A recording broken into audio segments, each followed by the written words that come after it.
Baik, kita mulai. Bismillahirrahmanirrahim. Assalamualaikum warahmatullahi wabarakatuh.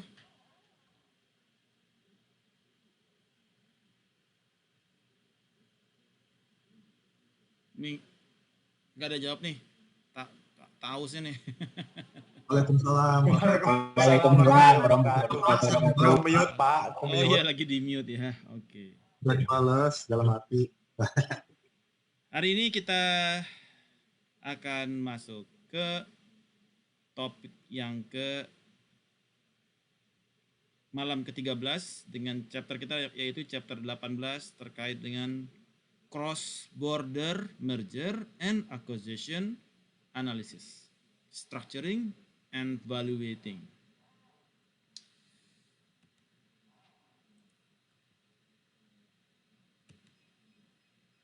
Topik ini adalah topik di chapter yang ke-18, yaitu cross border transaction, di mana objektif kita pada malam ini, cita-cita kita pada malam ini adalah Anda belajar mengenai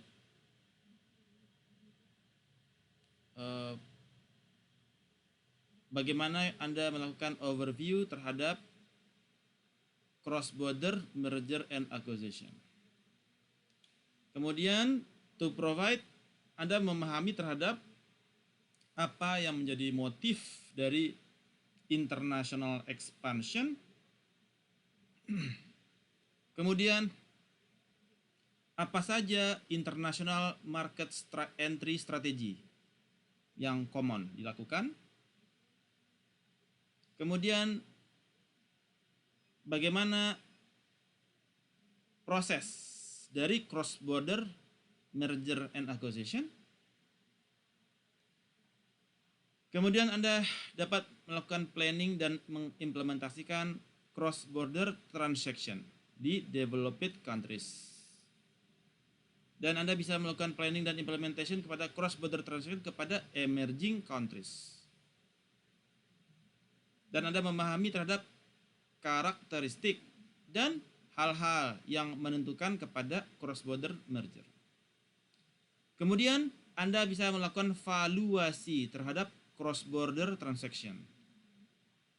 Dan Anda bisa melakukan empirical studies terhadap financial return dari international diversification. Topiknya cukup menantang ya. Dan ini akan kita pelajari malam ini.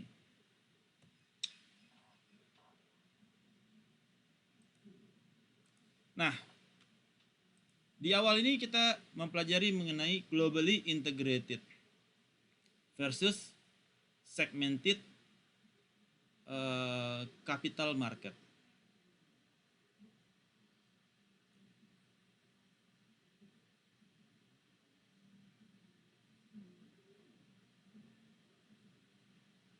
Jadi di dalam cross border merger ini merupakan suatu motif untuk going global daripada rencana dari perusahaan untuk melakukan international expansion, ya, melakukan international expansion. Ya. Di dalam international expansion ini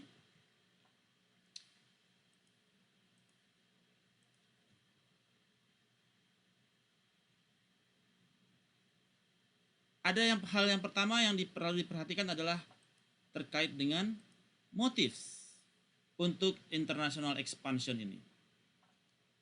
Ada beberapa motif yang menimbulkan international expansion. Yang pertama adalah geographic and industrial diversification.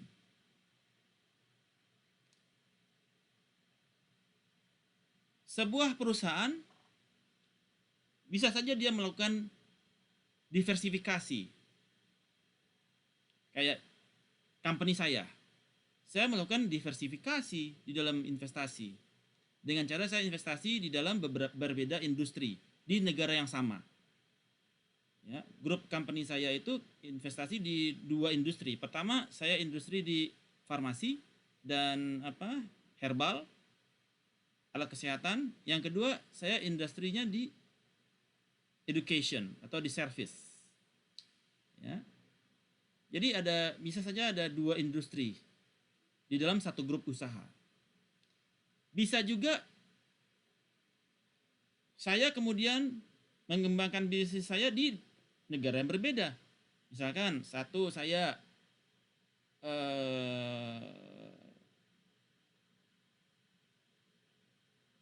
company saya ingin yang herbal, saya lagi bikin yang sirsak itu kan, obat kanker dari sirsak itu.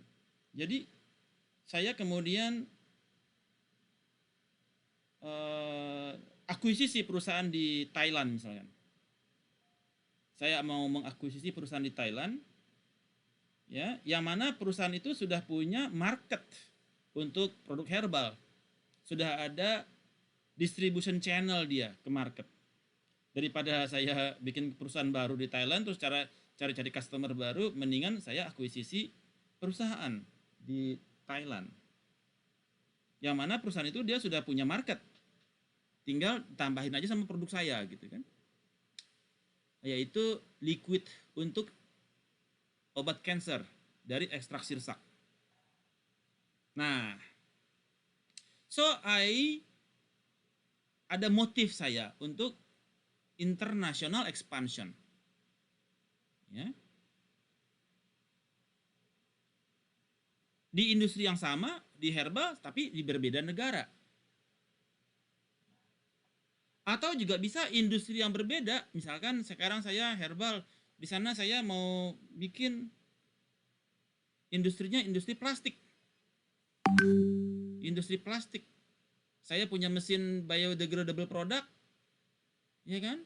Saya bisa ekspor, saya punya palet, saya ekspor ke Thailand, yang mana di Thailand itu perusahaan saya sendiri, saya akuisisi, kemudian dia mengembangkan biodegradable product plastik yang dengan market di Thailand, di mana perusahaan tersebut sudah punya market di Thailand. Jadi saya tinggal akuisisi perusahaan di Thailand. Jadi bisa saja different industry, dan bisa saja the same industry tapi berbeda geografi, atau different industry dan different geografi. Ya. Itu secara geographics dan industrial diversification.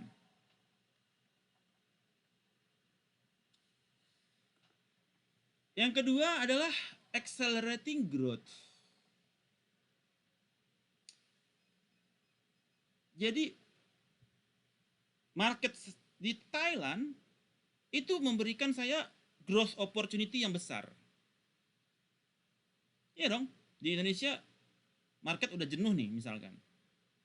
Semua orang udah punya Antangin JRG, udah punya Sido West, segala macam. Terus saya keluarin lagi produk baru yang dengan sirsak, orang udah juga market udah jenuh lah misalkan. Ya saya pikir di Thailand orang belum kenal nih sama produk saya. Jadi saya pengen accelerating the growth of my product di negara lain. Ya, saya lagi kepikiran juga nih, pengen bikin company pengen akuisisi ke Thailand. Yang mau join bisa nanti DM saya kalau mau join bisnis. Kita jajah itu si Tanai, si Kredi, orang-orang Thailand itu kita jajahin untuk produk-produk kita begitu ya. Saya pengen accelerating the growth of our product. Kemudian yang ketiga adalah industry consolidation.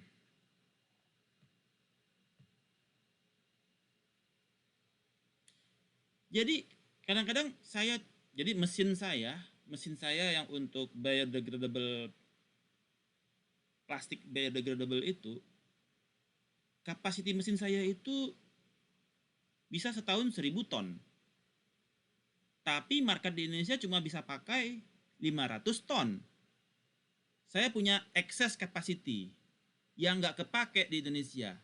Maka saya mau ngelempar itu ke Thailand. Jadi saya punya excess capacity yang mana ini mendrive saya untuk mengakuisisi atau merging dengan company di Thailand untuk taking advantage untuk mencapai economic of scale supaya mesin saya full capacity dan unit price-nya bisa jadi lebih murah. Jadi saya ada rencana untuk juga, jadi mesin saya itu saya bikinnya di Purwakarta gitu ya. Yang bikin lokal aja, daripada saya import mendingan saya bikin lokal. Jadi mesin saya itu bisa 1.000 ton per tahun. Nah, kapasiti di Indonesia cuma kepake dikit. Karena regulasi pemerintah kepakainya cuma buat industri kesehatan. Jadi industri yang lain belum diwajibkan untuk pakai plastik biodegradable. Nah, karena mesin saya berlebih 500 ton, saya ekspansi deh. Nyerbu ke Thailand atau wilayah Asia Tenggara. Kemudian motif saya itu utilization of lower raw material and labor cost.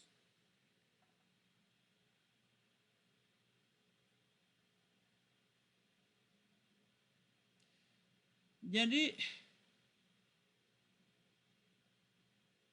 di Indonesia UMR-nya udah mahal nih. Jakarta UMR berapa sekarang? 3.900.000 kah? 4 juta kah Jakarta? 4.600.000, Pak. Udah mahal banget 4.600.000. Ya kan? Kos saya jadi gede kalau di Jakarta. Ya, Jabodetabek kosnya udah mahal. Di Thailand lebih murah. Relatif lebih murah. Myanmar lebih murah. Vietnam murah banget. Jadi salah satu cita-cita saya pindah ke Vietnam adalah bisa mendapatkan labor cost yang lebih murah. Ya. Tapi kalau untuk raw material ganggang laut di Thailand nggak ada laut ya? Thailand ada pantai sih ya. Bisa juga sih. Dari petani Thailand dia produksi ganggang laut untuk saya punya mesin juga bisa. Nah, jadi saya pengen utilizing lower raw material. Kalau bisa di harga raw materialnya lebih murah di Thailand, kenapa nggak di Thailand aja saya bikin company lain gitu. Jadi saya pengen dapatkan kepada lower cost of raw material dan juga lower labor cost di Vietnam. Jadi saya mulai pikir-pikir untuk juga international expansion. Lebih mempermudah ketika saya nanti IPO 2024. Ya. Kemudian yang menjadi motif saya yaitu leveraging intangible asset.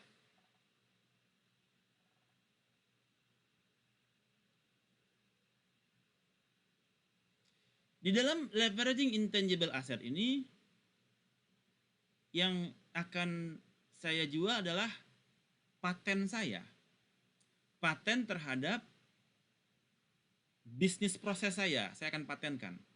Supaya si Miko nggak bisa bikin company yang sama. Dia tinggal ATM kan, amati, tiru, modifikasi, udah jadi. Nggak bisa. Saya patenkan. Kalau Miko coba-coba tiru, saya sue si Miko. Ya. Jadi karena di emerging market mereka modelnya cuma ATM, amati, tiru, modifikasi. Ya. Saya yang desain dari awal, preliminary-nya dari saya, inisial saya, orang lain belum ada yang punya, tiba-tiba coba-coba adopsi. Ya nggak boleh dong, saya bakal sue. Karena memakai paten yang sudah saya miliki. Copyright yang saya miliki, atau brand yang saya punya terhadap biodegradable product. Kemudian yang ke-6 tuh 2 3 4, kelima tuh 2 3 4 5 6. Minimizing tax liabilities. Kenapa saya pikirin untuk minimizing tax liabilities?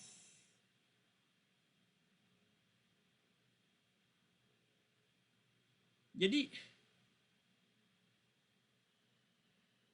Indonesia itu tax-nya termasuk tinggi, apalagi sekarang gue dinaikin lagi tuh sama Bu Sri Mulyani.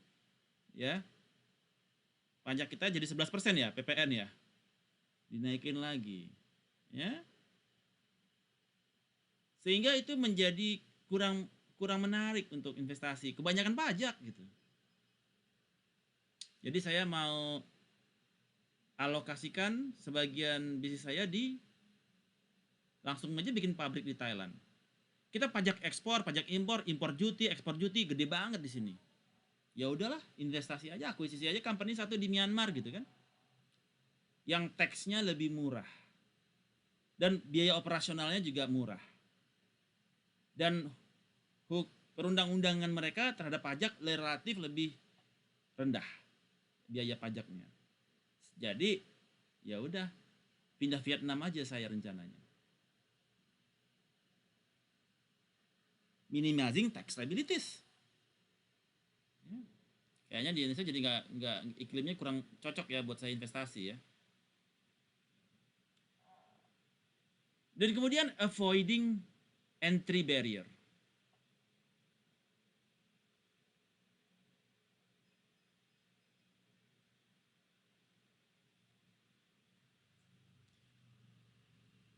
Kalau kita masuk ke sebuah negara, kemudian kita bangun dari awal.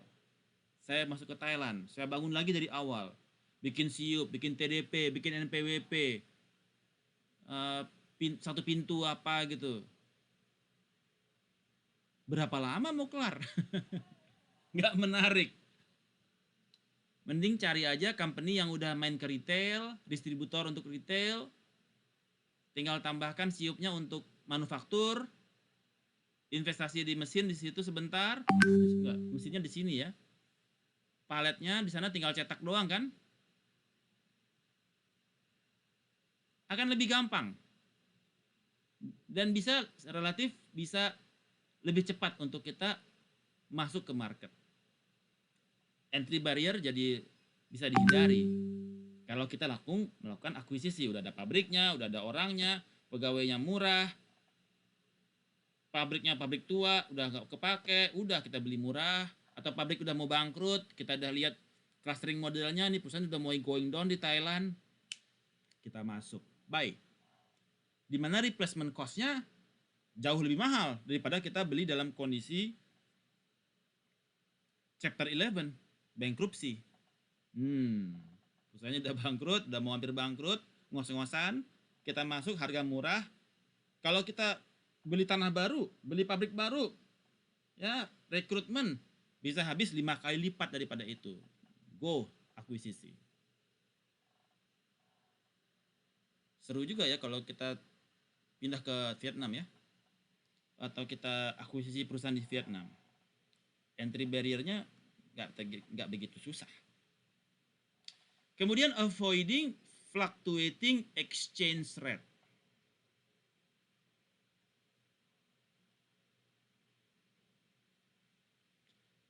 Currency di situ apa ya? Thailand baht ya. Thailand itu dia baht. Indonesia rupiah.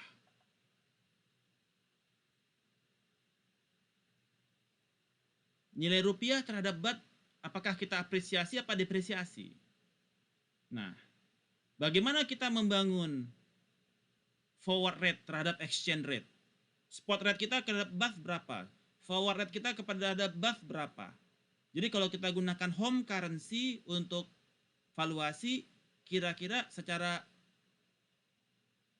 home valuation kita secara rupiah, kita potensial gain or loss-nya bagaimana?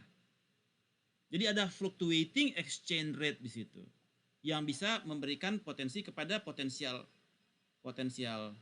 gain or loss-nya bagaimana kalau dengan baht dibandingkan dengan US dollar. Kita dengan baht relatif stabil ya.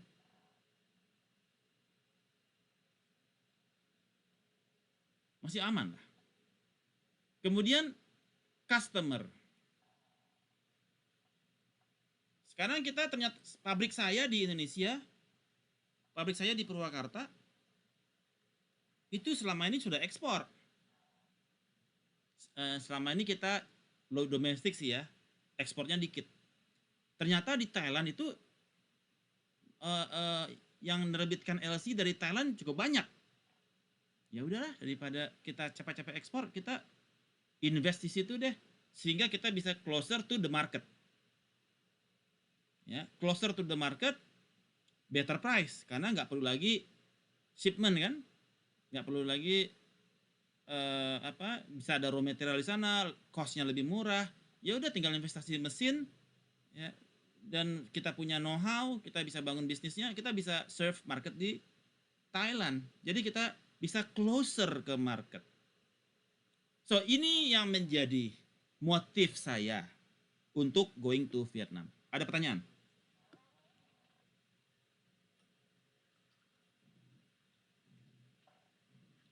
Any questions? Araso?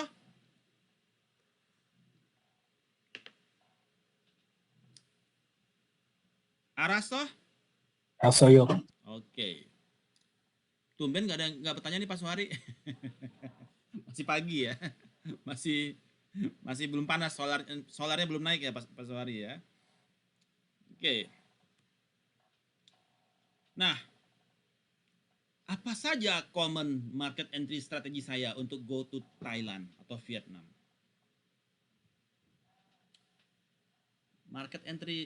Common market entry saya pertama adalah merger dan acquisition. Tinggal akuisisi perusahaan di Thailand, Thai Fan Center. Itu perusahaan besar, janganlah yang kecil-kecil aja.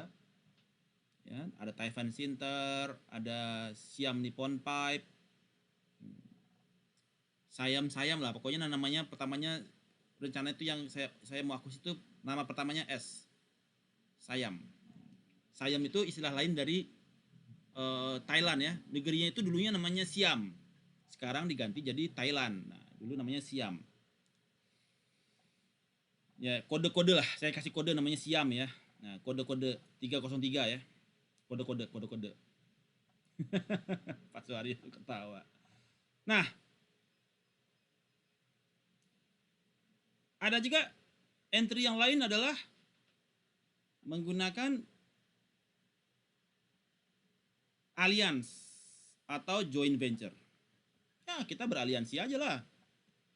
Ada teman saya si Tanai itu di Bangkok. Dia juga punya perusahaan juga. Yaudah kita joint venture lah. Jer kata dia. Joint venture. Jadi joint venture, gua punya market, lu punya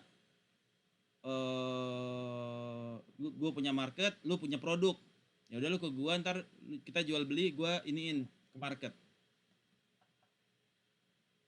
Gua punya market, ya kita joint venture. Tapi perusahaan kita nggak usah kita akuisisi, tidak mengakuisisi, kita agreement aja, exclusive agreement kita berdua menggunakan joint venture. Ya. Jadi kita jual ke si Tanai jual ke market dia, sehingga kita bisa risk sharing. Daripada kita sendiri yang cari market repot kan, mendingan si Tanai yang ngerjain.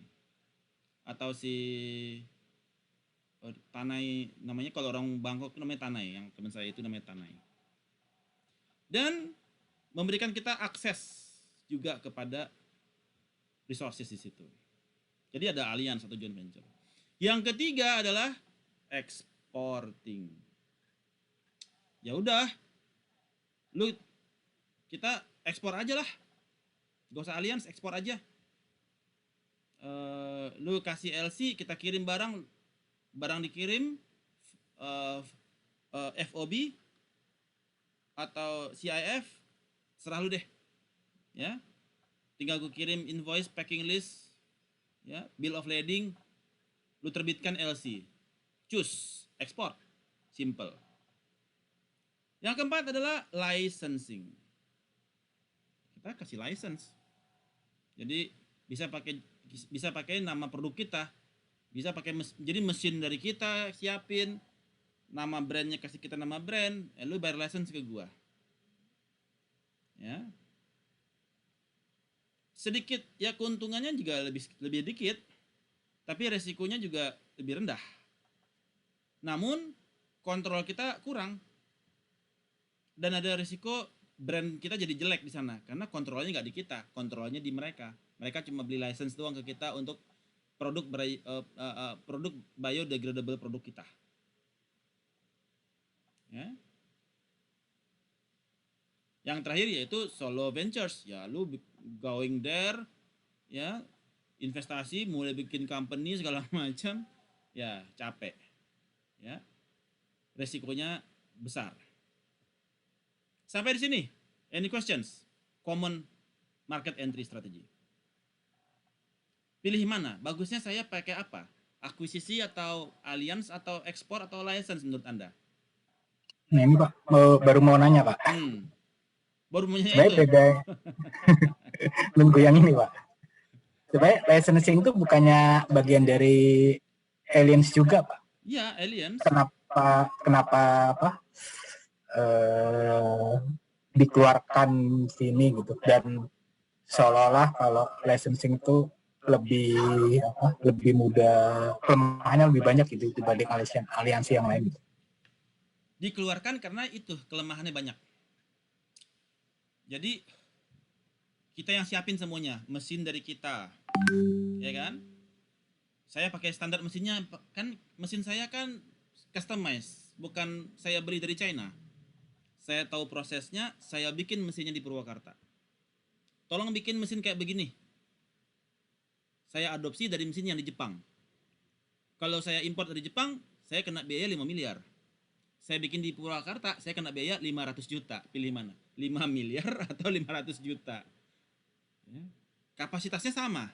Ya, lebih kurang lah ya. Mending gua bikin baru aja di Purwakarta.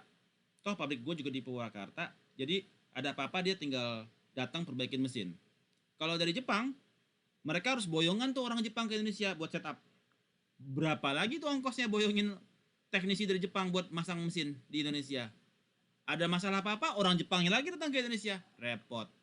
Mendingan kita lihat mesinnya kayak gimana, prosesnya kayak bagaimana, proses bisnisnya, suruh orang kita bangun. Taruh di Purwakarta. Jadi deh barang. Dan kita kasih produk kita sebagai produk kita. Ketika kita mau, ada orang yang mau license dari kita, ya udah, mesin dari saya. Ntar orang di Purwakarta bikin lagi, kirim ke Thailand. Mesin saya dibikin Indonesia, ekspor ke Thailand mesinnya. Ini standar saya. Ya, masalahnya adalah kontrol di sana nggak di kita, karena mereka beli mesin, beli branding.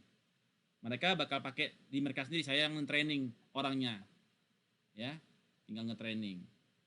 Tapi keuntungannya sedikit, nggak terlalu banyak. Tapi resikonya juga rendah, karena kita nggak, udahlah mereka yang beli mesin ke kita udah cuan, ya kan? Brandingnya mereka bayar ke kita punya brand. Tapi kita kan tim bersih, jadi kita setiap tahun mereka bayar lisensi tahunan ke saya. Ya, seperti itu konsepnya Pak Suwari. Kebayang Pak Suwari? Ini kayak yang case McDonald itu Pak ya? Iya. Yang sebelum diambil alih oleh kelompok Jarum ya? Iya. Kurang lebih. Iya Pak. Good. Oke. Dari motif-motif yang saya sampaikan tadi, kira-kira menurut Anda motif mana yang paling cocok untuk bisnis saya itu ya? Yang biodegradable product itu. Mana motif yang paling menurut Anda paling dominan di dalam hal ini?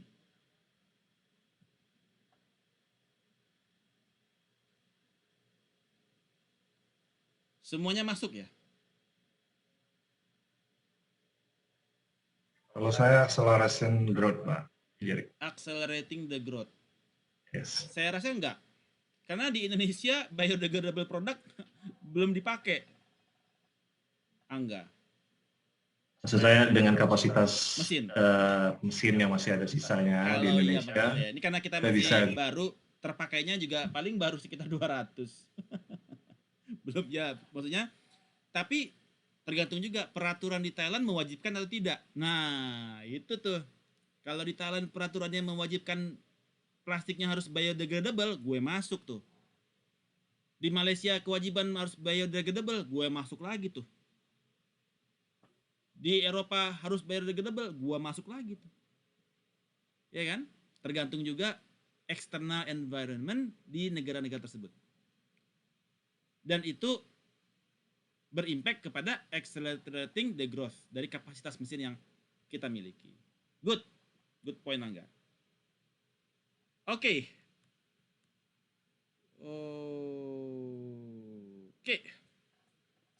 Kemudian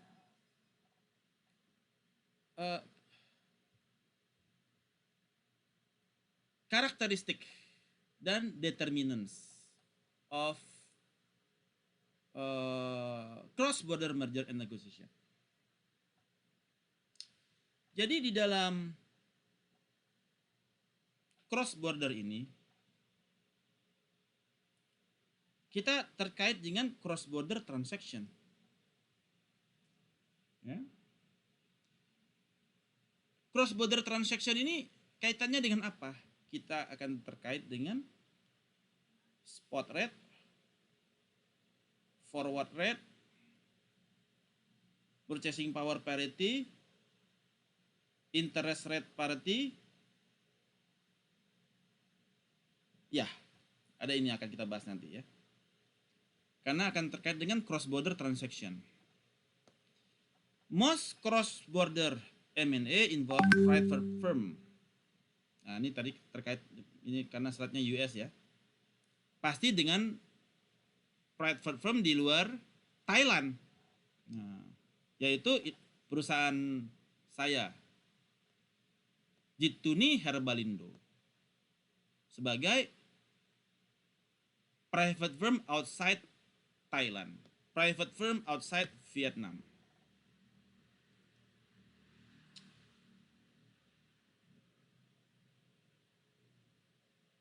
Dan terkait dengan geografi adanya merger atau akuisisi between two countries. Jadi kalau dia geografinya sama-sama di negara tersebut, itu bukan cross border. Ya, cross border adalah antara sebuah negara di dalam sebuah negara dengan negara lain, perusahaan milik negara lain. Ya. Two countries. Firms in countries with rising stock market.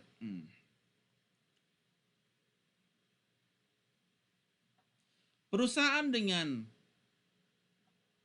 rising stock market dan currency-nya dia juga appreciating, rupiahnya lagi bagus, dan sahamnya dia overvalue, tend to be the acquirer. Jadi kita, kalau currency kita itu appreciating, Bangkok depresiasi. Bangkok depresiasi terhadap dolar.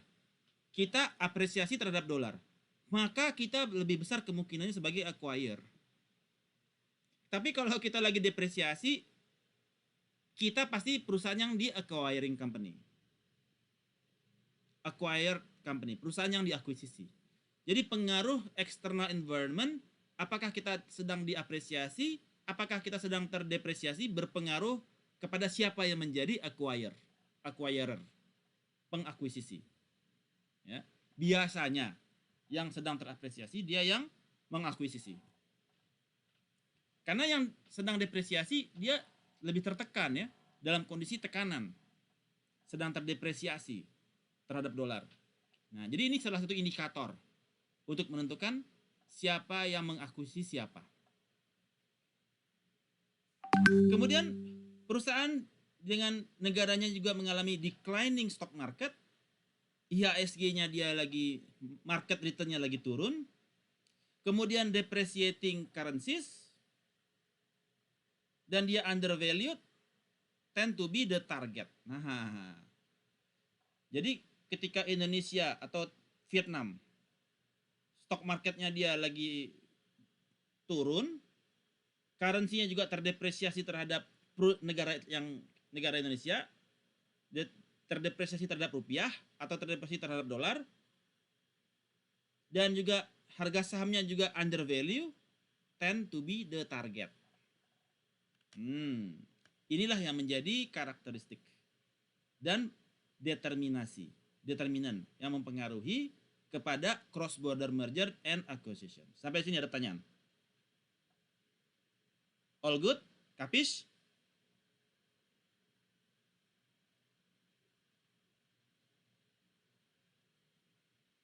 Araso?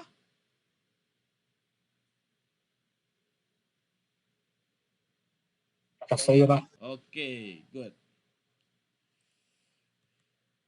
Nah, di acquisition process. Ini mengulang lagi chapter ke week kedua ya. Most likely the same.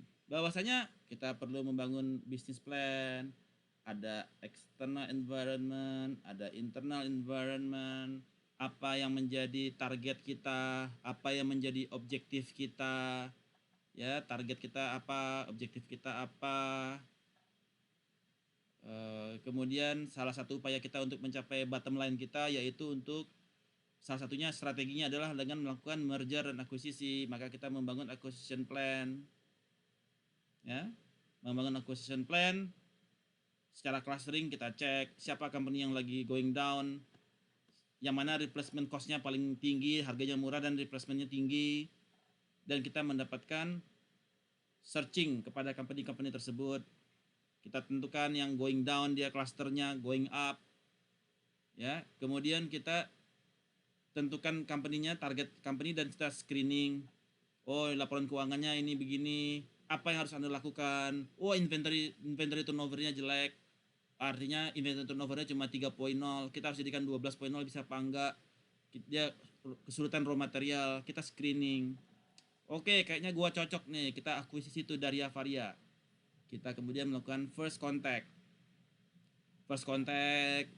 kira-kira visinya bagus nggak, misinya bagus nggak, cocok nggak, kira-kira chemistry-nya dapat nggak kalau kita akuisisi company ini. Mulailah negosiasi, ya, kita negosiasi, kita bikin valuasi, kita bikin income statement-nya, kita financial statement-nya kita pinjam, bikin performa 5 tahun, kita dapetin cash flow valuation-nya, kita cari free cash flow-nya seperti apa berdasarkan operation dan investment. Dapetin cash flow-nya, kita lihat kita mau pendanaan dari mana, WACC atau CAPM, ya, atau cost of debt. Kita lakukan, dan terminal value-nya berapa, kita lihat enterprise value-nya berapa, dibagi dia punya share ada berapa, dapetin value per share. Oh, kira-kira masih bagus. Oh, dia lagi jelek. Kira-kira oke, dia under value, dia over value. Oke, good. Kalau dia over value, negotiate. Kemudian integration plan. Kalau kita jadi deal, integrasinya kayak gimana nih jahitnya? Apa yang harus dilakukan biar smooth? Dan kemudian kita semua oke, close deal. Kita akuisisi perusahaan tersebut. Dan kemudian kita lakukan integration buat memastikan bahwasanya terjadi sinergi terhadap company yang kita akuisisi, dan kemudian kita evaluasi. Setelah kita akuisisi, kira-kira kita masuk ke cluster yang mana nih? Apakah cluster kita naik, apakah cluster kita turun? Waduh, setelah diakuisisi cluster kita turun. Artinya harus ada yang dibenerin nih. Supaya kita bisa naik, apa nih harus diperbaiki? Company-nya masih merugi. Oke. Inventory turnover-nya diapain? Account payable period-nya diapain? Account receivable period-nya dipercepat. Ya, debt to equity ratio-nya seperti apa? Dikurangin. Dan lain sebagainya. Kalau dia cluster kita naik secara industri, artinya performance kita membaik. Even better setelah dilakukannya merger. Jadi kita ada evaluasi before and after the merger and acquisition. Jadi ini adalah bagaimana kita melakukan pre-purchase decision dan post-purchase decision activities. Ya, dimulai dari sini. Pre. Ini yang menjadi proses yang kita telah bahas panjang lebar di sebelum UTS kemarin. Nah, Berikutnya adalah bagaimana kita mengimplementasikan cross-border transaction di developed countries. Sekarang ada company saya nih, JHI. Saya kalau bikin company semua JH. Dari J semua. Kan nggak jadi Haikal, tapi JHI. Gitu, ini Herbalindo Indonesia. Ada lagi JDI. Itu nggak cocok kalau gitu. J-nya lah ya, J-nya pasti di awalnya J. Kalau saya bikin company, saya awalnya J. Kalau Pak Suhari awalnya pasti S. Sentosa Purnama Indah. Nah, kalau Pak Suhari dia S dulu awalnya. Kalau Miko pertamanya pasti M. Makarya Budi Utama. Kan Miko Makarya lah gitu ya. Jadi kode-kode 303 kode-kode. Jadi Saya udah punya Pak di Singapura Pak. waduh. Apa namanya Pak Suhari? Itu Pak Sentosa Island Pak. Oh iya. Sentosa Island. Iya. Keren. Kemudian bagaimana kita mengimplementasikan cross border transaction ini ke Thailand. Nah. Jadi ada acquisition vehicle. Ya. Jadi ada acquisition vehicle. Biasanya kita menggunakan jadi vehicle ini maksudnya apa ya?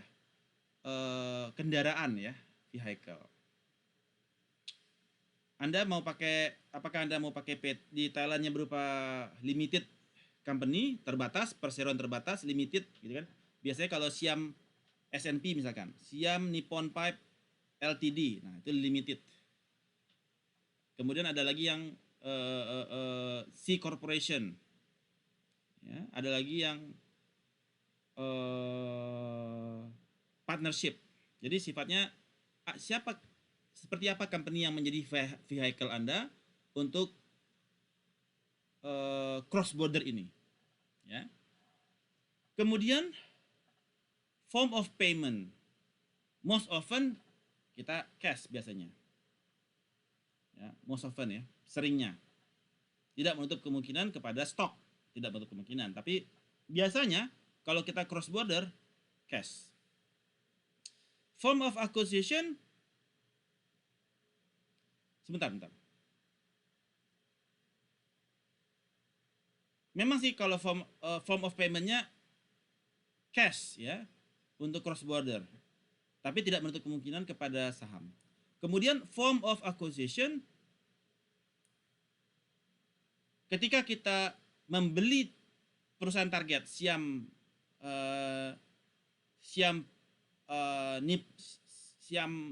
degradable plastik gitu ya, Siam SDB lah, Siam plastik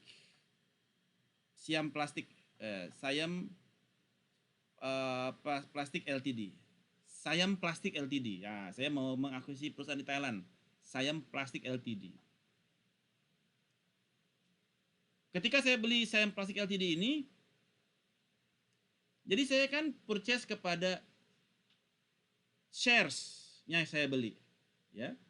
Jadi yang sederhana ya seperti itu. Jadi saya beli shares-nya, stok sahamnya, untuk mengakuisisi perusahaan itu on top of cross border transaction. Beli aja sahamnya perusahaan tersebut 100%. Itu sudah menjadi cross border transaction. Lebih sederhana. Nggak panjang lebar ngurusnya, tinggal beli sahamnya, selesai masalah. Bentuk akuisisi kita adalah membeli target firm shares. Kemudian setelah saya beli sahamnya, post mergernya adalah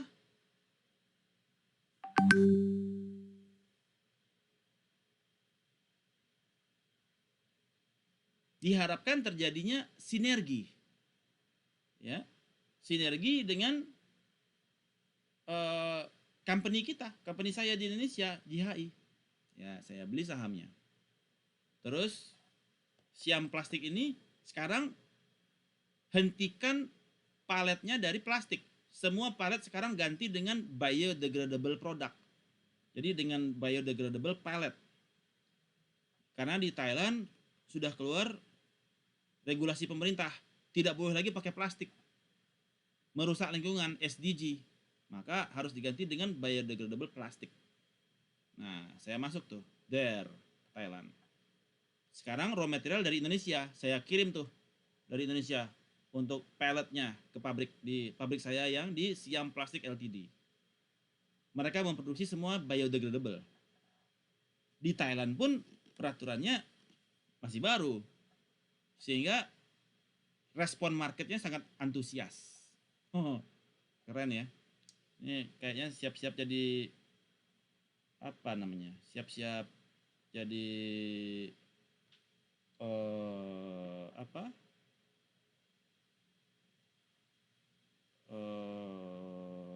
Sogo Sosha ya. Banyak company ntar saya pasang minority investment.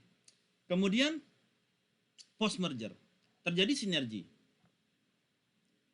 Produksi saya di Indonesia dari sepanjang pantai Jawa untuk seaweednya bisa saya bentuk ke palet, kemudian saya kirim ke Thailand.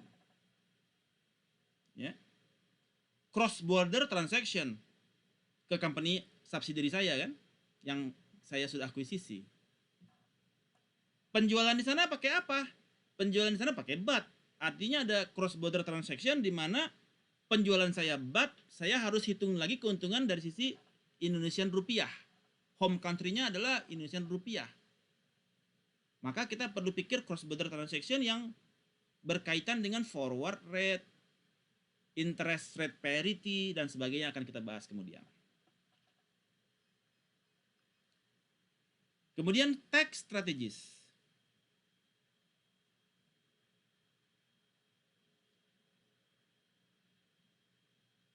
Ada banyak strategi kita terhadap pajak ya.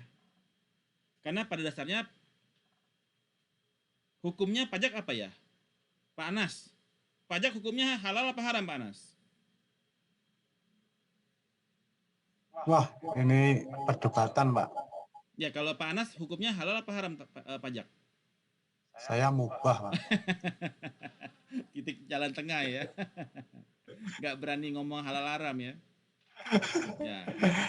Jadi ada banyak tax strategis yang bisa dilakukan. Di dalamnya bisa tax free. Bisa saja kita dapat tax free karena ada quantitative easing dari pemerintah untuk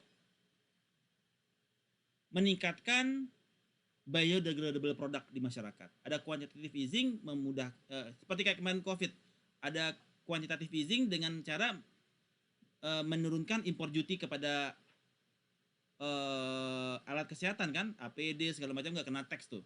Nah, apakah bisa saja di Thailand dikeluarkan peraturan wajib biodegradable? Maka pemerintah di Thailand melakukan quantitative easing dengan menolkan import duty kepada biodegradable product. Ya udah, gue masuk tuh ke Thailand tax free. Nah, bisa juga dia taxable. Bisa saja import duty untuk biodegradable ya 2%, 1% untuk import duty. Ya. Dan itu juga bakalan terkait dengan bottom line perusahaan kita nanti, ya. Menarik atau tidak berinvestasi di Thailand. Sampai di sini ada pertanyaan? All good, clear, kapish?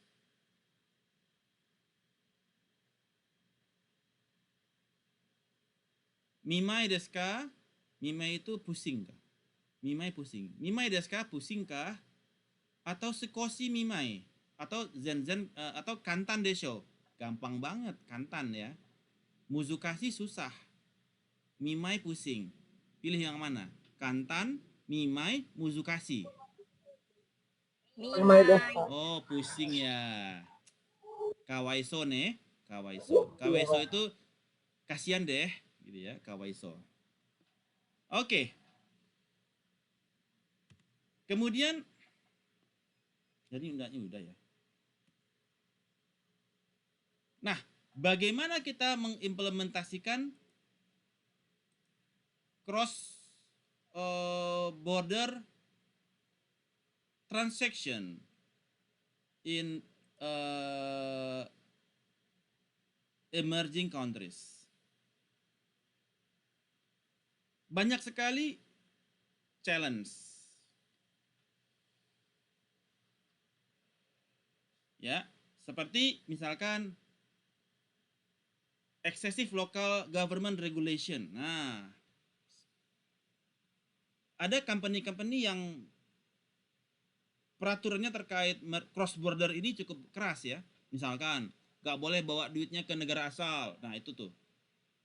Ya, atau regulasi-regulasinya ya ribet lah, gitu ya. Kemudian tax policies-nya, di situ juga banyak ada yang harus kita ketahui. Kemudian cash remittance, nggak boleh uang balik ke Indonesia, repot kan?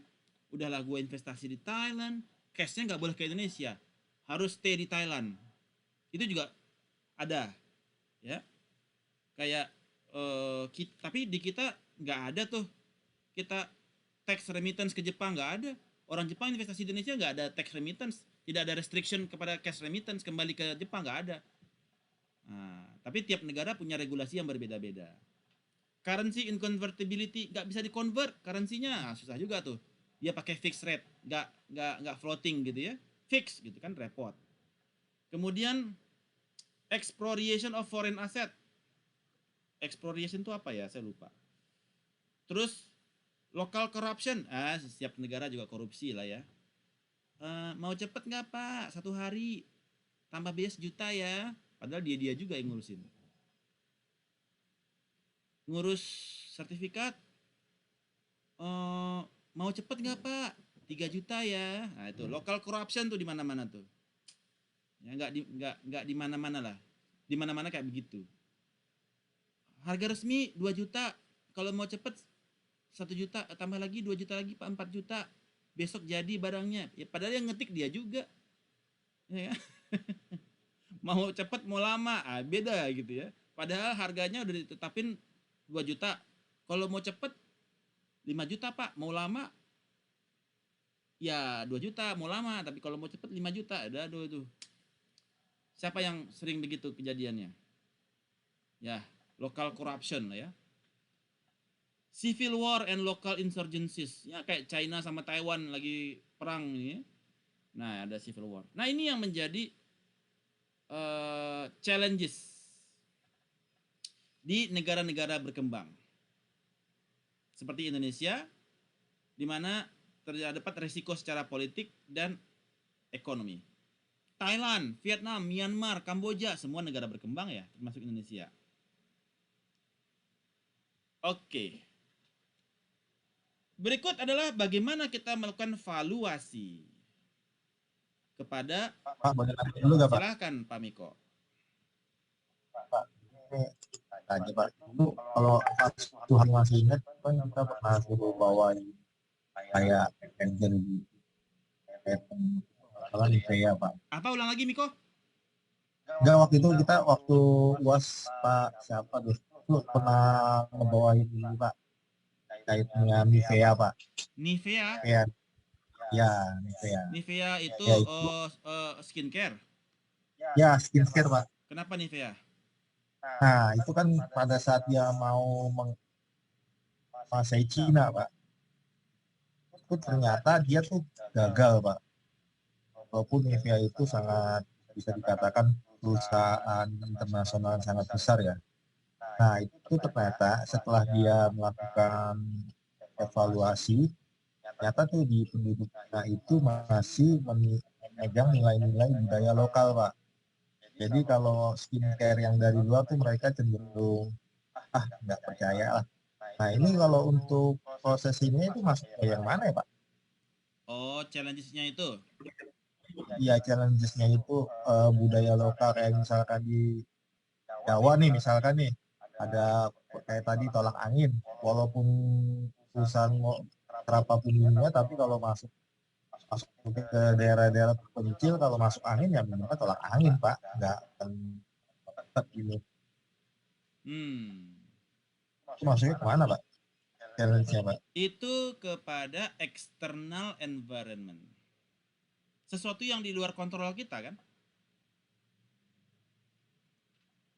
Dia ini, jadi ini semua ini adalah external environment. Yaitu opportunity dan threat. Apa yang dimaksud dengan external environment? Sesuatu di luar kontrol kita. Apa yang dimaksud dengan internal environment? Sesuatu di dalam kontrol kita. Excessive local regulation di luar kontrol kita. Tax policy di luar kontrol kita. Peraturan mengenai cash remittance di luar kontrol kita. Currency-nya nggak bisa di-convert di luar kontrol kita. Foreign asset yang nggak bisa dijual bebas di luar kontrol kita. Korupsi yang merajalela di luar kontrol kita. Perang di luar kontrol kita. Local wisdom di luar kontrol kita. External environment. Tinggal ditambahin aja, ini komponen yang Anda sebutkan itu budaya lokal, itu adalah local wisdom. Misalkan skincare, atau gini deh, Anda jual nasi dulu di Papua, orang nggak makan nasi, makannya apa? Apa Miko? Sagu Pak. Sagu. Sekarang Anda kirim beras ke Papua nggak laku dulu itu. Lama itu asimilasinya itu jadi makan nasi orang Papua. Puluhan tahun baru mereka makan nasi. Jadi ada local wisdom yang mengakibatkan penjualan beras nggak ada tuh dulu ke Papua. Ya kan? Local wisdom itu adalah external environment. Atau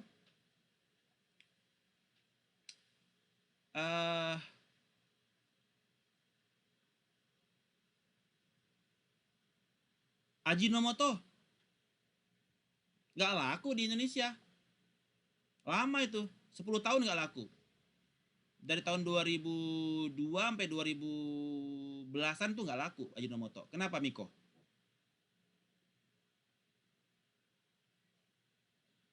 Nggak kedengeran Miko? Nggak ada suara Miko? Oh. Nah, itu baru ada tuh. Nggak tahu Pak. Nah, kenapa Nggak Ajinomoto nggak tahu. laku? Ya mungkin karena namanya kali Pak. Salah. Ajinomoto ada fatwa MUI. Oh, halal ya Pak? Mengandung babi. Babi. Selama Ya, 10 Pak, tahun itu... Ajinomoto nggak ada yang makan. Jadi karena ada local wisdom. Ya, kalau udah ngandung babi ya udahlah. Lu mau kayak gimana juga bikin produk, kita nggak bakal beli dong. Udah jelas-jelas mengandung babi. Nah, sekarang katanya udah nggak ngandung, ya terserah aja yang mau makan juga boleh, ya kan? Nah, kebayang Miko, masuknya kepada external environment ya? Ya Pak, siapa? Oke. Berikutnya, bagaimana kita melakukan valuasi kepada cross border transaction?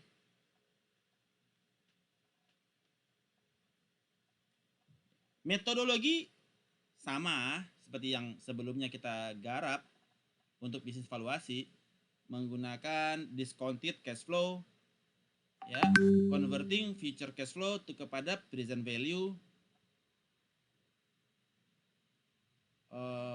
kemudian basic differences tetapi ada yang menjadi basic differencesnya antara within countries dengan cross border countries. Seperti perlunya kita convert target cash flow kepada acquirer home country currency. Anda punya cash flow di Thailand, di baht, tapi Anda untuk melakukan valuasi harus convert ke rupiah. Karena Anda ketika melakukan valuasi di Bangkok menggunakan baht, cash flow di sana menggunakan baht, kira-kira valuasinya gimana? Harus menggunakan home currency. Nah, itu juga akan kita bahas. Bagaimana kita melakukan valuasi menggunakan home country currency. Kemudian juga ada adjusting discount rate. Jadi discount rate itu nggak serta-merta kita pakai discount rate-nya. Ya, kita harus memperhitungkan resiko yang berada di negara yang kita akan investasi. Ya, apa saja risikonya? Ada business risk, exchange rate risk, dan lain sebagainya. Jadi discount rate-nya nggak menggunakan discount rate yang di Indonesia, tapi menggunakan discount rate yang berlaku di Bangkok, di Thailand, di Vietnam, di Kamboja. Nah, itu yang akan kita bahas. Pertama adalah kita memproyeksi kepada future currency exchange rate. Nah, ketika Anda melakukan cash flow valuation, itu exchange rate-nya menggunakan forward rate. Kita harus ada spot rate, ada forward rate. Objektif kita adalah mengkonvert projected cash flow ke rupiah, home country currency. Kita bikin cash flow di Thailand menggunakan baht. Sekarang ke home country di Indonesia kayak gimana tuh? Kita bikin valuasinya. Dari kondisi baht ke Indonesia kita bikin valuasinya. Harus pakai spot rate dan harus pakai forward rate. Bagaimana caranya? Kita memprediksi kepada forward dulu atau future spot. Future spot tahun kedua, tahun ketiga, tahun keempat berapa kita punya spot di tahun ketiga keempat. Contohnya, sekarang $1 berapa rupiah? 15.000 lah ya. Rupiah. Kalau saya mau beli future atau forward future spot, 4 tahun lagi saya mau beli dolar. Saya beli forward rate. $1 di harga 16.000. Misalkan. Jadi ketika 4 tahun lagi harga dolar 17.000, Anda berhak untuk execute di 16.000. Kebayang nggak maksud saya? Forward rate seperti itu. Araso? Araso ya. Oke. Nah, future spot exchange rate ini based on interest rate parity dan purchasing power parity. Nanti kan kita bahas. Interest rate parity dan purchasing power parity. Spot exchange rate. Misalkan dolar terhadap euro. Ya, berapa dolar yang dibutuhkan untuk membeli 1 euro. Kemudian forward exchange rate.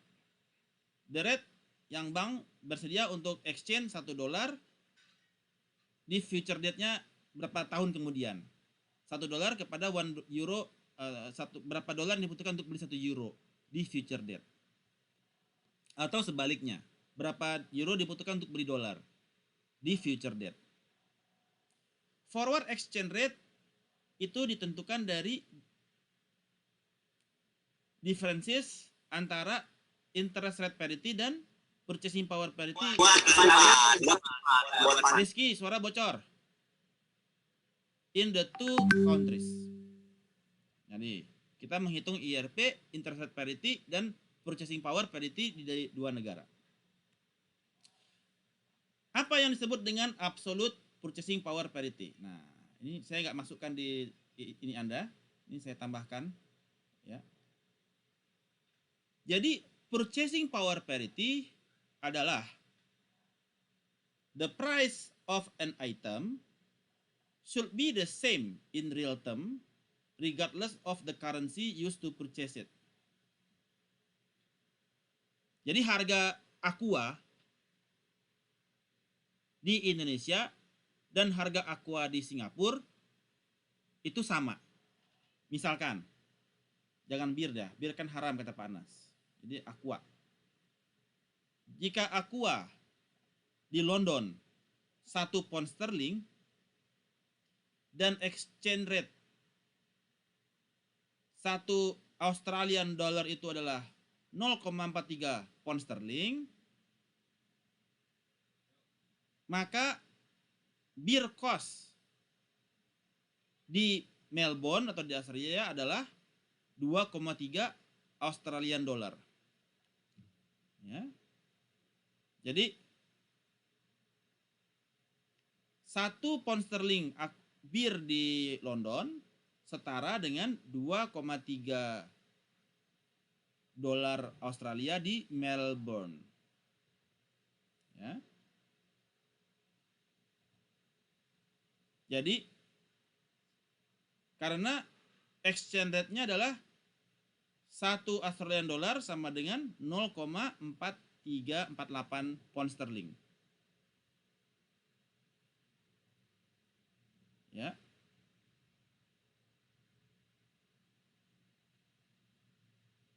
Jadi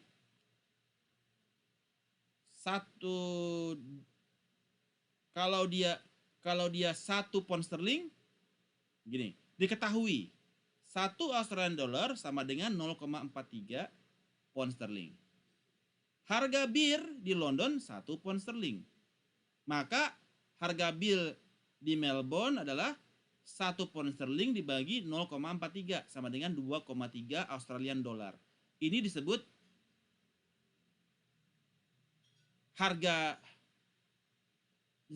bahwasanya terjadi absolute purchasing power parity antara harga bir dengan catatan harga bir 1 dolar di London setara dengan 2,3 Australian dollar di Melbourne.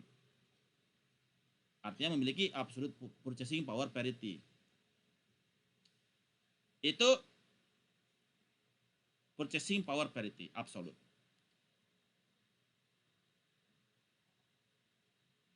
Kemudian ada lagi yang disebut dengan relative purchasing power parity. Oh, tadi interest parity ya.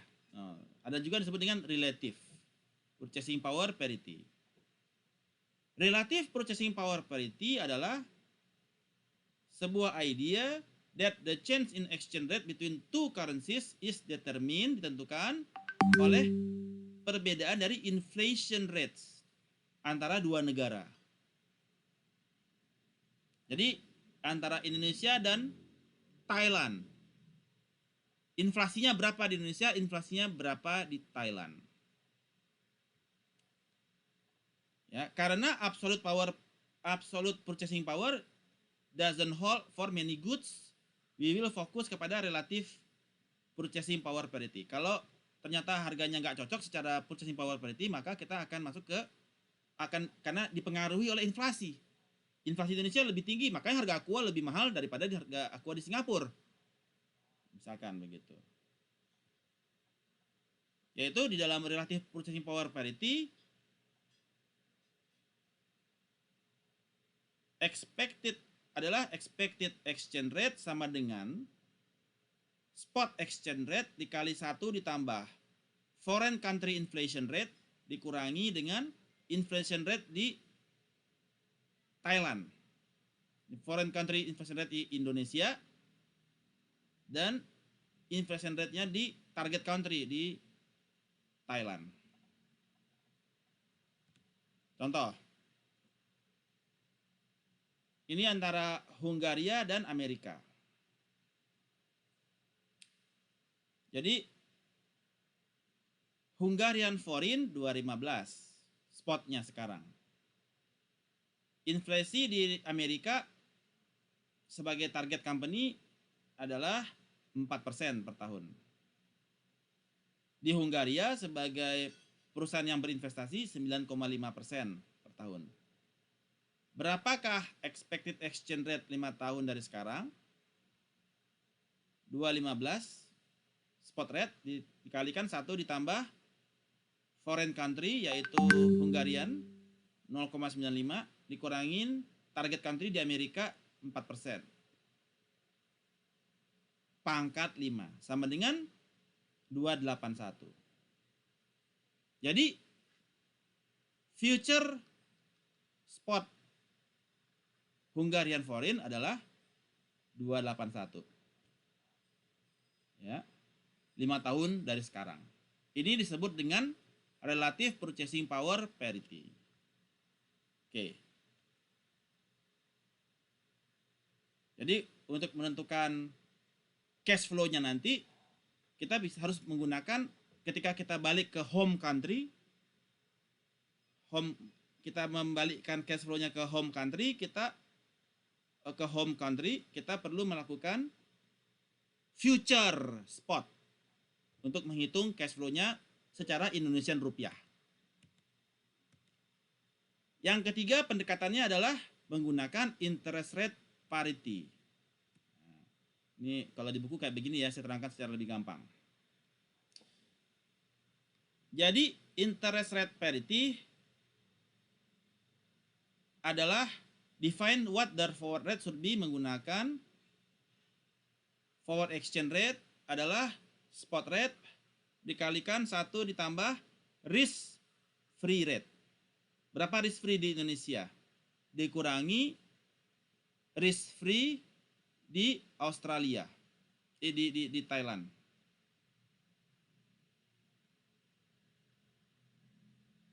Ya, pangkat tahunnya 5. Misalkan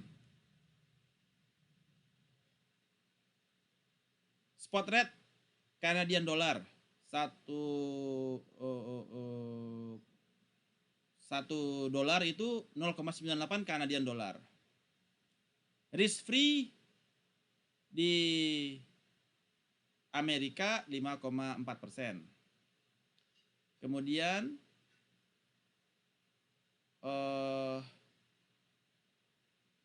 dan di Kanada 3,8%. Berapakah forward rate 4 tahun lagi?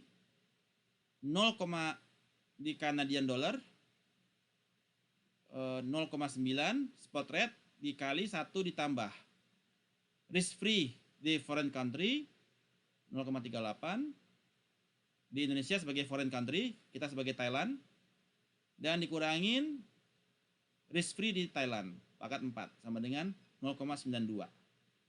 Jadi ketika kita melakukan cash flow tahun pertama, tahun kedua, tahun ketiga, tahun keempat, tahun kelima berdasarkan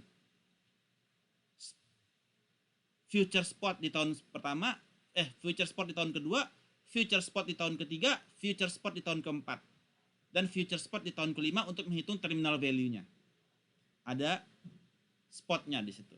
Jadi kita harus pindahkan ke rupiah dulu kan, menggunakan future spot. Sekarang bagaimana kita mengkonvert cash flow di Thailand, di baht, dari perusahaan saya yang di Thailand. Kemudian saya mau evaluasi nih, menggunakan interest rate parity theory. Jadi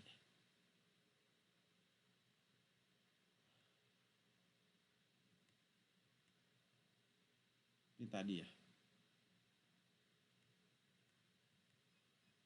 Nah, menggunakan home currency approach. Bagaimana home currency approach ini? Home kita adalah rupiah kan? IDR. Sementara bisnis saya di Bangkok, di Thailand, pakainya baht. Nah, menggunakan interest rate parity relationship yang tadi kita pakai risk free di Indonesia dan risk free di Bangkok kan, di Thailand. Ada cash flow di baht. Ini adalah cash flow-nya. Saya investasi di mesin minus 5 juta baht. Kemudian tahun pertama ada dapat cash flow 250.000 baht. Tahun kedua saya dapat cash flow 5 juta baht. Exchange rate saya di tahun pertama, tahun 0 adalah 1 rupiah sama dengan berapa baht? 6.000 misalkan. Tahun pertama 6180. Tahun kedua 6354. Sehingga kita dapatkan cash flow di dalam rupiah adalah exchange rate-nya adalah 500.000 rupiah, 40.000 rupiah, dan Rp785.000. Ini adalah cash flow yang kita dapatkan di tahun pertama, 2, 3, 4, 5, dan seterusnya ya. Jadi kita hitung dulu exchange rate-nya dia. Tahun pertama menggunakan interest rate parity. Interest rate parity. Ingat tadi cara menghitungnya, interest rate parity ini ya. Menggunakan forward exchange atau future spot sama dengan adalah current spot, Rp1 dolar sama dengan berapa baht dikalikan 1 ditambah risk free di Indonesia dikurangin risk free di Bangkok. Kita dapetin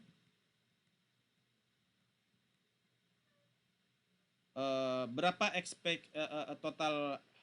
total dari expected exchange rate.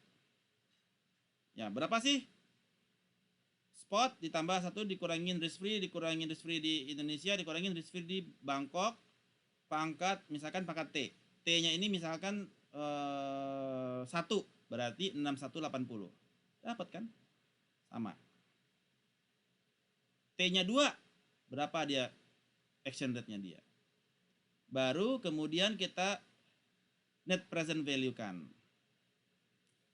500.000 yang rupiah minus ditambah 40.000 dibagi dengan, nah ini menggunakan, apakah Anda menggunakan CAPM ataukah menggunakan WACC ataukah menggunakan cost of debt. Nah itu Anda hitung lagi. Jadi estimating kepada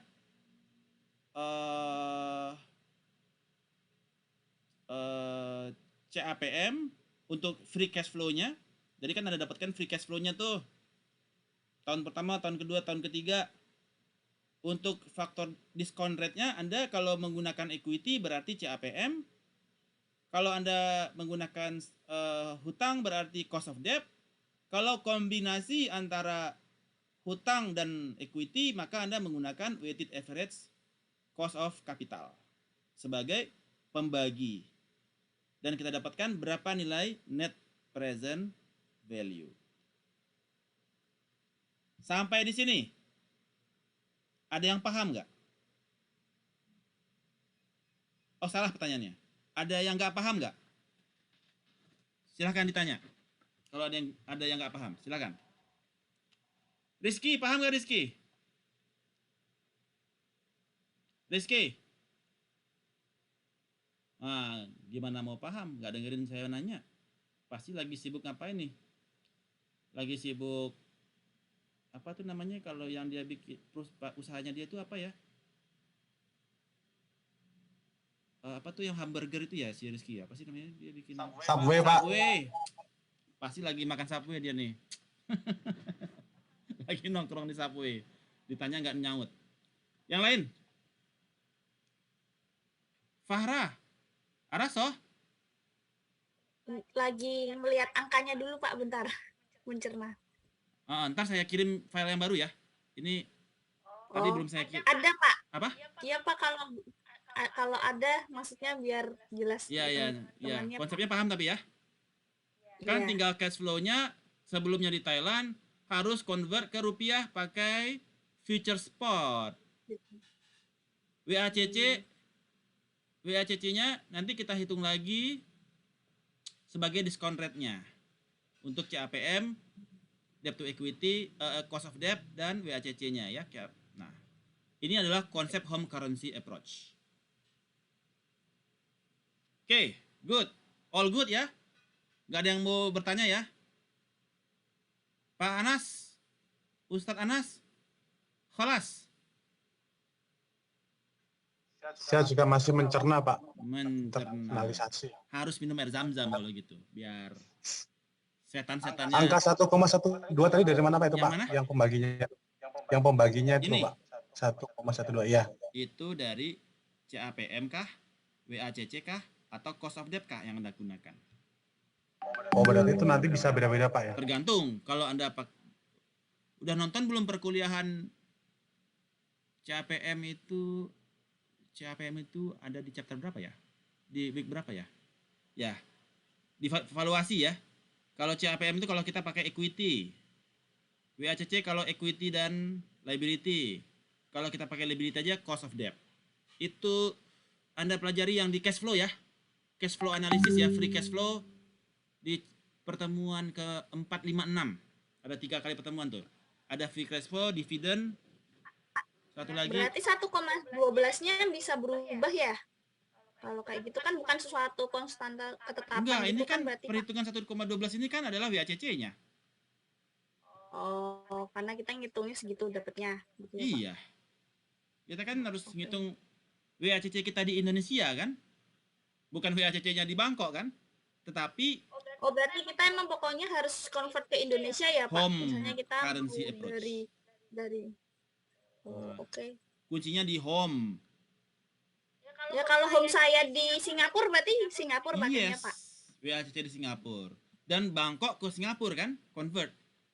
Exchange rate-nya dari baht ke Singapura dolar kan? Ya. Gampang ya? Kantan Desyo. Pilihannya Ada pencerahan dikit, Pak. Kantan, Muzukasi atau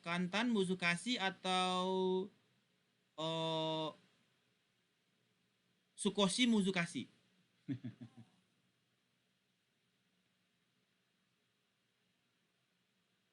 Atau Zen Wakaranai. Artinya sama sekali nggak paham. Zen Wakaranai. Atau Zen Wakarimasen. Sama sekali nggak dong. Nah, itu Zen Wakarimasen. Totally nggak dong. Kalau Kantan, mudah dan gampang. Muzukasi susah. Zen Wakarimasen, nggak dong blas. Pilih mana? Kantan Fahra. Kantan Desyo. Kantan Desu. Sedikit, Pak. Sukoshi Kantan. Sedikit apa? Sukoshi. Betul. Ya, sukosis. Berikut kita masuk kepada evaluating emerging country risk using scenario planning. Nah, kita mau skenario planning nih sekarang. Skenario planning. Sebentar. Untuk valuasi semua sudah oke ya? No issue ya? Valuasi sudah paham ya? Semuanya valuasinya ya? Oke. Sekarang kita masuk evaluating emerging country risk using scenario planning. Ketika kita masuk ke sebuah negara tertentu,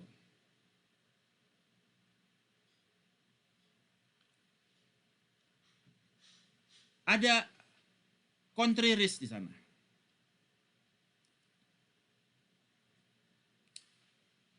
Resiko ini may be incorporated into the valuation. Sehingga kita harus consider alternative economic scenario untuk emerging country. Cash flow yang sudah kita bangun tahun kedua, tahun 1, 2, 3, 4, 5. For alternative scenario could reflect a different GDP growth rate, inflation rate, interest rate, foreign exchange rate. Dan ada banyak cash flow kita di Thailand itu, cash flow perusahaan kita di Thailand itu yang menjual biodegradable product itu terpapar dengan inflation di Thailand, interest rate di Thailand, foreign exchange di Thailand, dan lain-lain. Ada risiko di sana. Bahkan political kondisi di Thailand. Ketika junta militer merebut kursi presiden, nah itu repot lagi kan. Cash flow kita juga terpengaruh junta militer, kondisi politik di Thailand. Jika resiko ya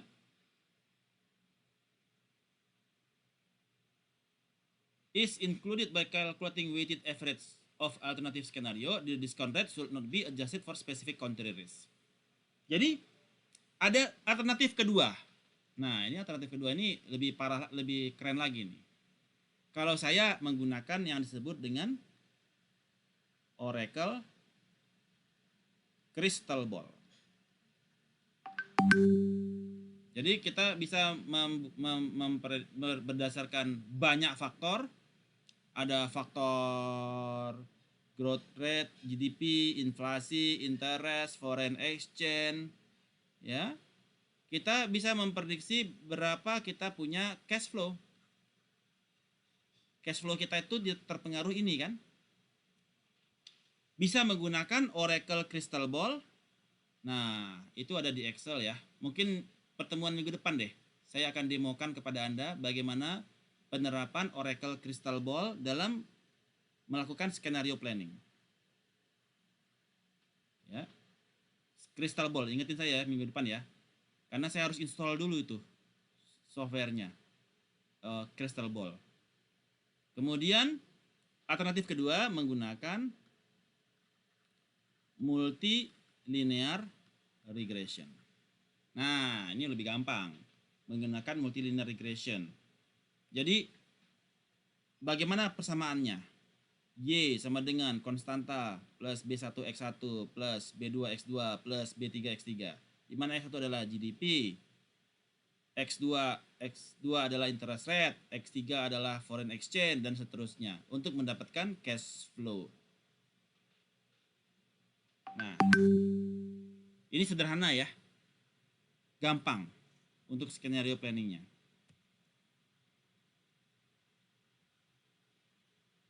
Atau saya berikan contoh sebentar. Saya buka dulu Excel saya. Excel. Nanti contoh Excelnya juga di-share boleh, Pak? Ya, boleh. Kan di videoin. Oh iya. Oke. Udah muncul Excel saya?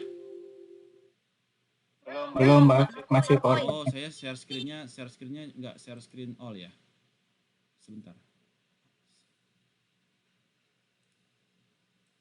Muncul? Oke, Pak. Jadi misalkan GDP. Terus apalagi tadi ya? GDP. Inflasi.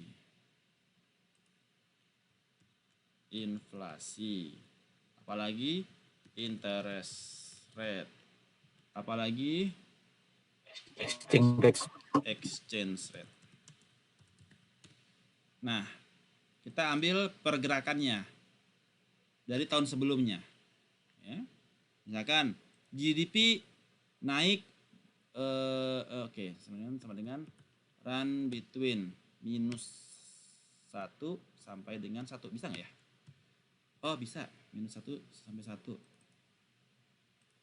Oh, bisa ya? Oke. Kalau gitu kita minus 100 sampai 100. Nanti dibagi lagi 100. Nah, gitulah ya. Nih, di tahun pertama, di tahun kedua, tahun 15. Nah, jadi kemudian di sini saya angka 100. Sebentar. Di sini 100.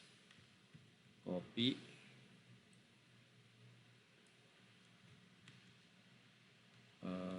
Paste spesial. Itu divide ning divide nih. Oke. Kemudian ini saya break kanan. Oke.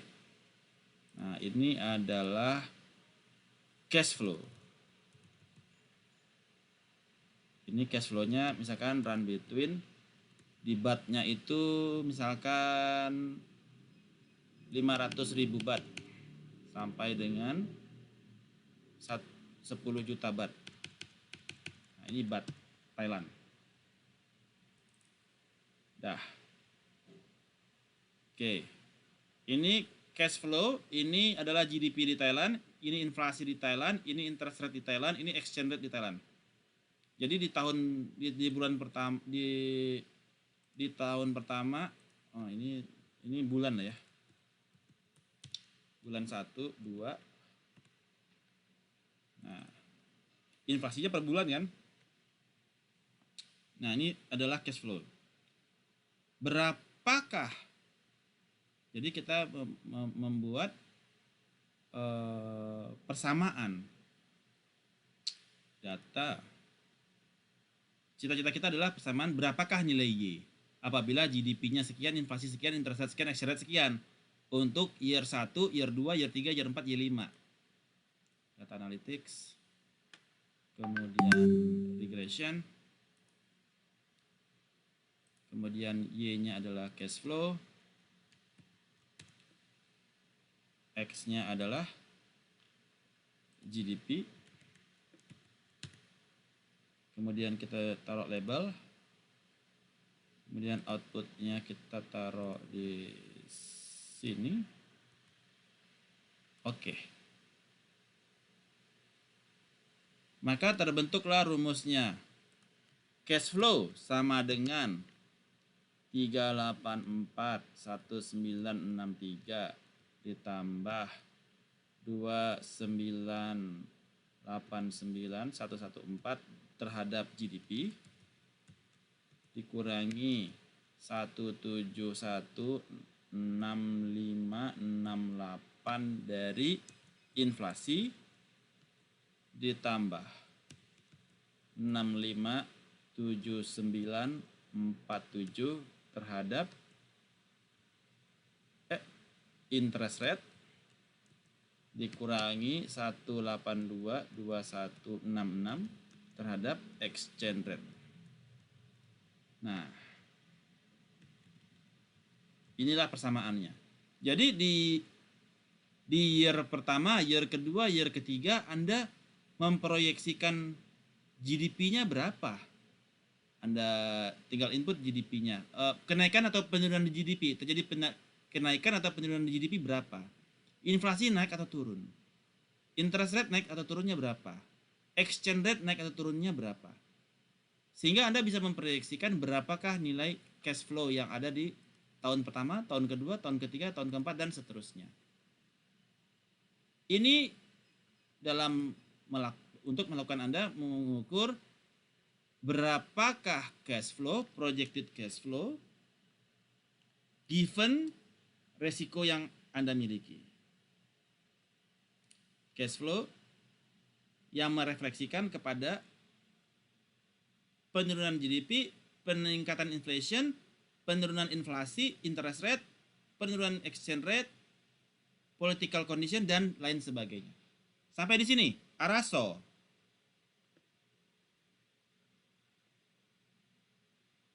Kapis?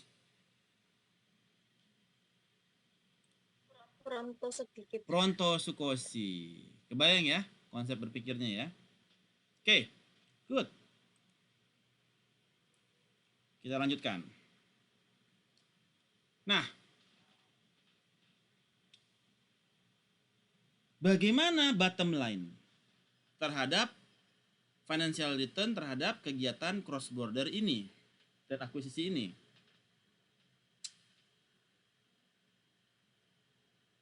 Combine access including acquire and target firm. Ya.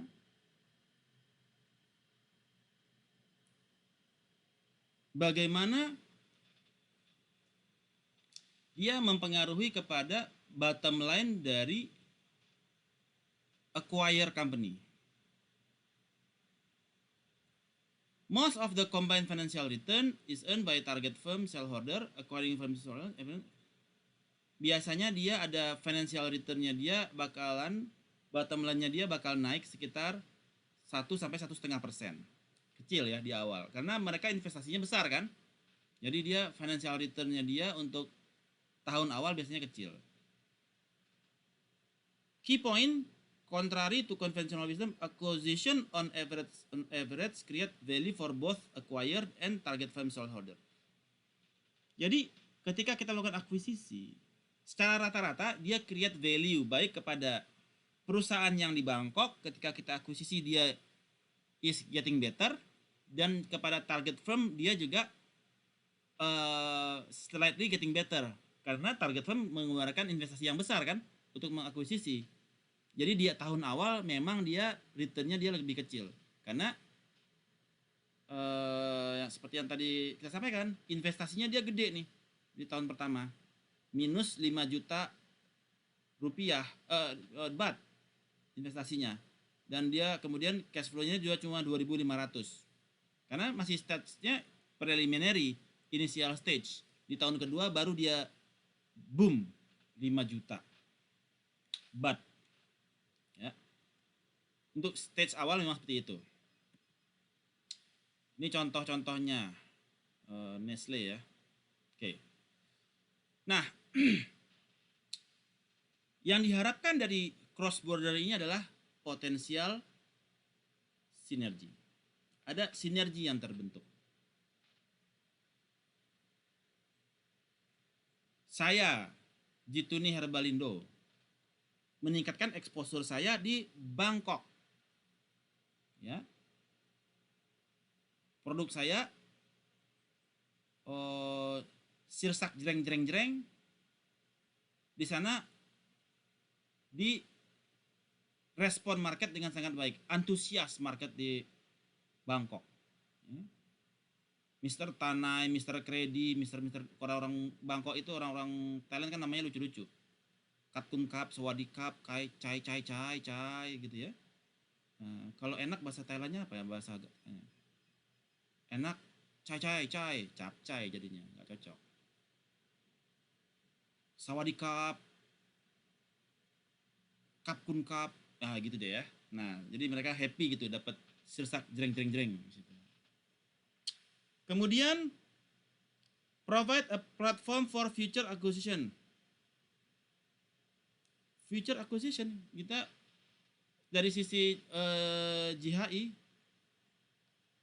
kita exposure ke Thai market dan provide platform for future acquisition in the herbal industry.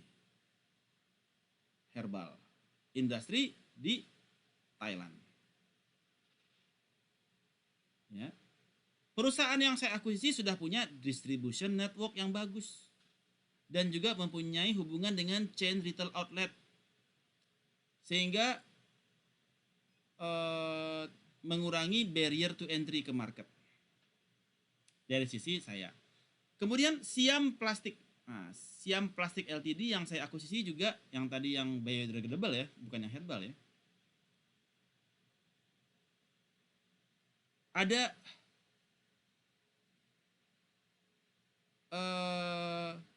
provide resources ya. Oh ini siapa nih? Nestle, ini Hoshu. Nah oke. Ada resources yang dia potensial kepada ini artinya si Siam ini increase exposure ke marketnya dia ya. Oh sama aja sih JHI ya. Bagi kita juga melihat secara adanya international expansion, kemudian global brand. Nah, sekarang brand saya itu apa ya? Adalah brand saya. Sirsak jreng gitu ya. Dan itu menjadi global brand di Asia Tenggara. Daripada Anda bikin produk di Indonesia doang, nggak global gitu ya. Yang tahu cuma orang di Depok doang kan nggak seru. Anda kalau bikin produk kan maunya global brand. Ya. Ingat pelajaran digital marketing. BOR, brand, offering, and relationship. Untuk brandnya apa harus Anda lakukan? Ada 3. Ada 2. Apa aja? Mesti kan nggak Farah. Untuk BOR. Brand. Dari 7P apa yang masuk ke dalam brand? Promosi dan physical evidence. Nah, ada global brand. Kita promosi ke Asia Tenggara dong. Dan place distribution networknya. Ada place-nya banyak kan? Jadi harga lebih mahal karena ada harga offering murah setelah Anda branding dan Anda taruh place-nya di Asia Tenggara di Bangkok. Tambah mahal kan? Nah, itu membuat pricing kita jadi lebih mahal dalam international expansion. Harga kita, tapi karena company-nya memang di Thailand, pabriknya di Thailand, tentu dia lebih murah. Ya, karena kita produksinya di Thailand kan. Produksi di Thailand. Terjadi sinergi di sana. Dan make sure valuasi kita Ya, ketika Anda tadi cash flow-nya sudah Anda bangun, kemudian Anda sudah pakai home country approach dengan future spot yang benar, CAPM di Indonesia, ya. Nah, baru Anda bisa menentukan apakah investasi yang Anda lakukan ini layak atau tidak layak, ya. Apakah dia under value atau over value. Kalau dia under value, go. Kalau dia over value, ciao.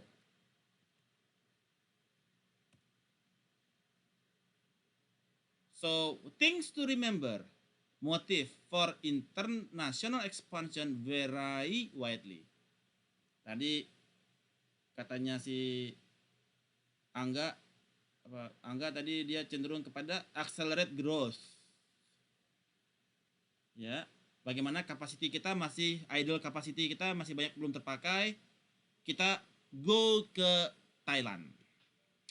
Supaya market di sana bisa menikmati kita punya sirsak jreng. There are many alternative strategies to enter foreign market. Ya, kita mau akuisisi, kita mau ekspor, kita mau licensing, you name it. Atau joint venture sama si Mr. Tanai kayak saya gitu ya. Dan one third of all M&A involve cross-border transaction. Sepertiga dari kegiatan merger dan acquisition itu adalah cross-border. Karena accelerating the growth terutama. Potensial marketnya gede di Thailand. Belum ada itu sirsak jreng. Ya. Kemudian metodologi untuk melakukan valuasi cross border is similar dengan sebelumnya, cuma Anda tambahkan future spot dan interest rate parity. Ya. Interest rate parity, Anda menentukan future spot menggunakan interest rate parity. Menggunakan forward spot sama dengan current spot dikalikan 1 ditambahkan risk free di Indonesia dikurangin risk free di Bangkok pangkat T. 1, T2, T3, T4 atau T5 untuk mengkonvert exchange rate dari Bangkok ke Indonesia berdasarkan risk free-nya. Itu adalah interest rate parity. Alternatif kedua bisa menggunakan inflasi. Tapi kalau dia sama-sama purchasing power parity-nya di absolute, kita cukup menggunakan spot rate. Merger dan acquisition on average create value kepada both baik acquire dan target. That's the topic for us tonight. Ada pertanyaan? Silahkan. Gimana Pak Suwari? Jadi bisnis kita nyerbu ke Thailand? Boleh, Pak. Menarik nggak Pak Suwari? Nyerang Thailand kita sekarang? Menarik, Pak. Dan kalau dari sisi BI juga sudah ini sih, Pak, ada local currency bilateral swap agreement juga dengan Bank of Thailand. Jadi kalau misalkan barangnya bahan bakunya import itu nggak perlu lagi menggunakan jual beli mata uangnya, langsung dibayar pakai lokal aja sih, Pak. Lebih menarik. Iya kan sudah ada regulasi yang mengatur. Iya. Jadi siapa yang mau join sama saya dan Pak Suhari menggempur Thailand di sini? Ada yang mau join nggak? Saya nggak dulu, Pak.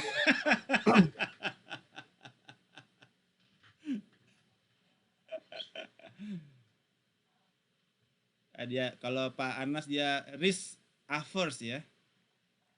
Risk averse. Jadi appetite-nya dia menghindari resiko. Kalau Pak Suhari kayaknya risk taker deh kayaknya. Ada kemungkinan gasken ya Pak Suari ya. Kita ekspor tuh mesin kita ke Bangkok ya. Ada pertanyaan? Ada yang kurang ngerti? Nggak ada? All good? Kapis? Pak, Ya. boleh tanya yang di pretest, Pak. Yang di jangan dong kalau di Twitter ditanyain, ya kan? Itu siapa tadi yang 80? Farah ya. Itu Farah udah sebelum masuk udah sinau, udah dikeramasin, udah disampo bukunya di sini, udah meresap ke kulit Beruntung aja, kepala, Pak. udah meresap ke kulit kepala. Ketombe Oh, dong, iya, Pak. iya, iya. Baik, kalau Itu tidak ada kayaknya yang bertanya, ada yang ya silakan Pak ada yang Suari. salah satu Pak di soal pretestnya Pak. Kenapa Pak Suari? Ada yang salah jawaban satu Pak di pretestnya. Serius. Ya Pak, yang ini transaksi apa? Akuisisinya tuh lebih baik dibayar pakai cash pakai stok, yes or no gitu Pak. True or false gitu ya. Terus saya jawabannya apa? Jawabannya true. Harusnya kan tadi kan penjelasannya Pak Yeri kan sebagian besar dibayar secara cash gitu Pak ya. Oh iya, harusnya memang cash. Ya. Tapi stok juga ada kan? Bisa dimungkinkan. Stok juga bisa kan? Kayak tadi itu. Stok for stock ya. Juga dimungkinkan. Tapi tadi saya penjelasannya cash ya. Iya deh. Iya, tapi kalau dari sisi pajak bukannya memang lebih bagus stok Iya, aman. makanya Stok dari sisi stok pajak ya, lebih kalau dari cenderung kita stok perpajakan. purchase Ya. ya, stok purchase ya. Ya. Pastilah stok purchase lah, tapi kan gini. Ketika kita stok purchase di mereka kan terimanya cash, Pak. Di kita terimanya stok kan? Kita dapatnya Maksudnya bukan tukaran stok gitu Pak ya? Kita purchase stok, di mereka terimanya cash kan? Mereka dapat fresh money kan? Kita dapatnya stok kan? Iya, bukannya memang stok Pak atau kita beri Dari company-nya sudut itu? pandang company dia cash kan? Ya, betul. Betul dong, stok betul. Artinya dia terima cash. Kita belinya cash. Kita belinya cash terhadap stoknya mereka kan? Oh, oke. Ya, Pak. Kebayang ya? Pak, satu lagi, Ya, Pak. Anas. Ini sebenarnya soal, tapi jawabannya udah jelas, Pak. Kan ada pertanyaan itu, merger apakah legal di seluruh negara? Saya jawab benar, Pak. Kan ternyata salah, Pak. Memang, apakah ada negara-negara yang tidak melegalkan merger, Pak? Ada ya? Yang maksudnya adalah yang cross border merger ya. Ini kaitan kita kan cross border topik kita. Oh, saya kira ini Pak ada negara yang tidak menghalalkan merger di negaranya itu, Domestic Pak. merger masih boleh. Maksudnya yang cross border nih. Karena kan tadi tadi kan ada kaitannya dengan ini kan. Yang tadi dia ini regulasinya yang excessive local regulation kan ini menjadi challenge ketika kita mau melakukan cross border. Ada regulasinya yang mempersulit, nggak boleh cash remittance, tax policies-nya tinggi, currency-nya susah di-convert, foreign asset-nya nggak bisa dibawa balik. Iya kan?